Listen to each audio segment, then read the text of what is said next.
प्यारे बच्चों, online teaching में आपका स्वागत है। अध्याय 5 लोकतांत्रिक अधिकार। इसमें मैं आपको अधिकारों के बारे में बता रहा था। अब बात आती है, जो भी नरसंहार हुए थे उसके बाद हमको ये जानने का अधिकार होता है कि हम किसके तहत यानी इसकी सूचना लें। किसी तरह से समाचार पत्रों के माध्यम से उसको पता चल गया था। अब है लोकतंत्र में अधिकार। जब हम लोकतांत्रिक राज्य में रह रहे हैं तो हमारे कौन कौन से अधिकार हैं।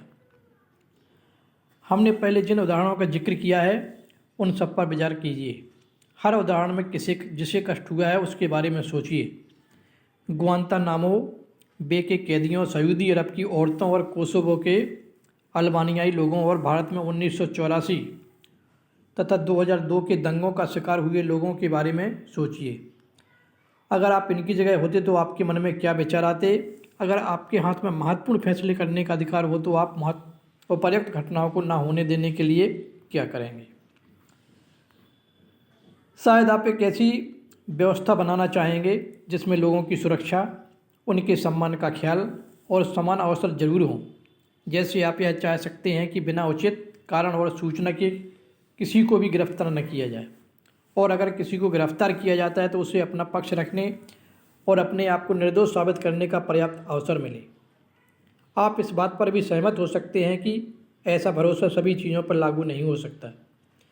हम हर किसी से जिन चीज़ों की मांग करते हैं या जिन बातों की उम्मीद करते हैं उसमें हमें तार्किक नज़रिया अपनाना चाहिए, क्योंकि उसे ये चीज़ें सबको उपलब्ध करानी है।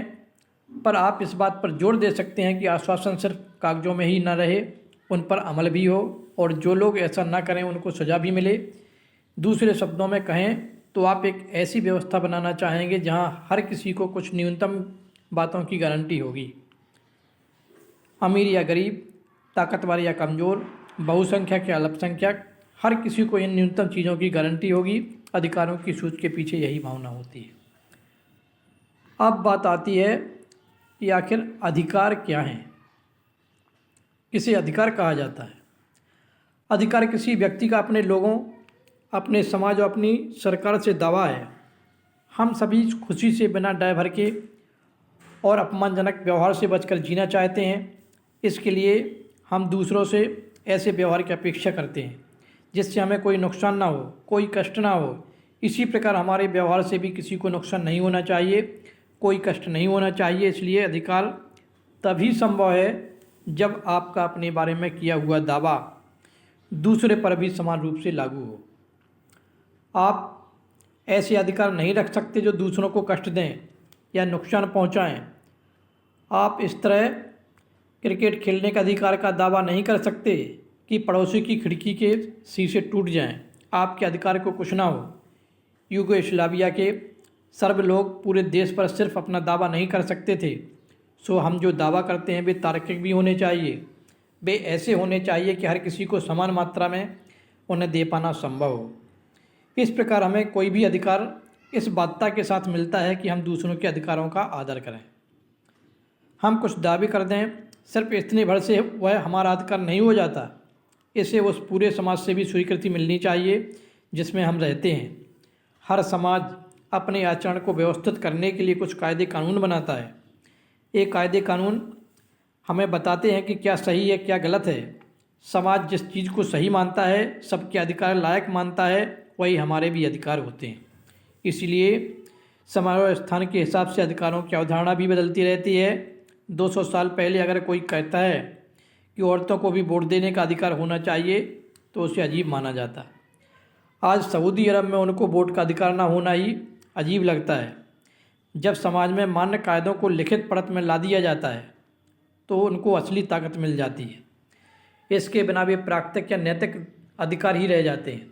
गुआंतानामो बे के कैदियों को अपने दमन का विरोध करने का, उसे गलत बताने का सिर्फ नैतिक अधिकार है, पर वे इसके भरोसे किसी ऐसे व्यक्ति या संस्था के पास नहीं जा सकते जो इन्हें लागू करा दे। जब कानून कुछ दावों को मान्यता देता है तो उनको लागू किया जा सकता है, फिर हम उन्हें लागू करने की मांग कर सकते हैं। अगर अन्य नागरिक के अधिकार या सरकार इन अधिकारों का आदर नहीं करते हैं और भी अन्य नागरिक हैं या सरकार है इन अधिकारों का आदर नहीं करते हैं, उनका उल्लंघन करते हैं, तो हम इसे अपने अधिकारों का हनन कहते हैं। ऐसी स्थिति में कोई भी नागरिक अदालत का दरवाज़ा खटखटा सकता है, अपने अधिकारों की रक्षा की मांग कर सकता है। इसलिए हम अगर किसी दावे को अधिकार कहते हैं तो उसमें ये 3 बुनियादी चीज़ें होनी चाहिए।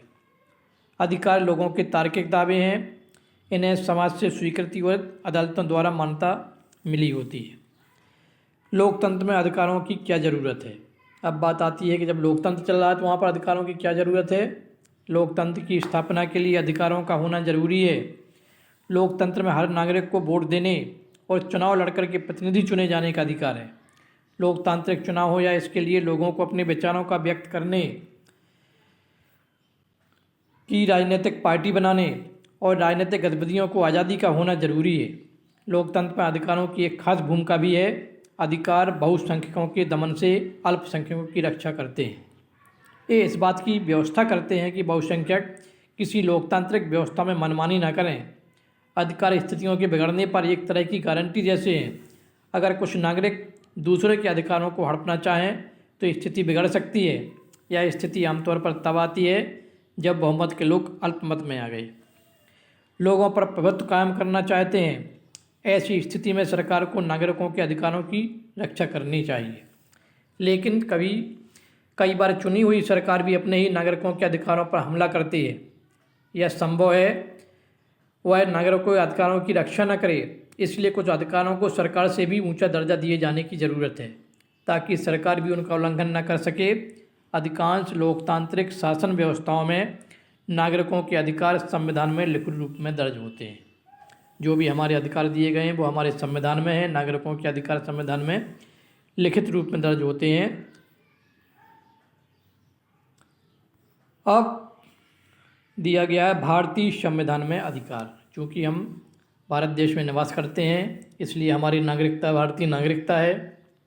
तो हमारे भारतीय संविधान में हमारे लिए कौन कौन से अधिकार दिए गए हैं। विश्व के अधिकांश दूसरे लोकतंत्रों की तरह भारत में भी ये अधिकार संविधान में दर्ज है। हमारे जीवन के लिए बुनियादी रूप से जरूरी अधिकारों को विशेष दर्जा दिया गया है। इन्हें मौलिक अधिकार कहा जाता है। अध्याय 3 में हमने अपने संविधान की प्रस्तावना पढ़ी है। यह सभी नागरिकों को समानता, स्वतंत्रता और न्याय दिलाने की बात कहता है। मौलिक अधिकार इन वायदों को व्यावहारिक रूप देते हैं। ये अधिकार भारत के संविधान की एक महत्वपूर्ण बुनियादी विशेषता है। आप जानते हैं कि हमारे संविधान में 6 मौलिक अधिकार प्रदान करता है हमारा संविधान। क्या आप इन्हें बता सकते हैं? एक आम नागरिक के लिए इन अधिकारों का ठीक क्या मतलब होता है? आइए एक एक करके इन पर नज़र डालते हैं। प्यारे बच्चों, आज की वीडियो में बस इतना ही। कल मैं आपको भारतीय संविधान में अधिकार के तहत सबसे पहला अधिकार है हमारा समानता का अधिकार। इसके बारे में कल हम आपसे चर्चा करते हैं। आज के लिए बस इतना ही। Okay, bye.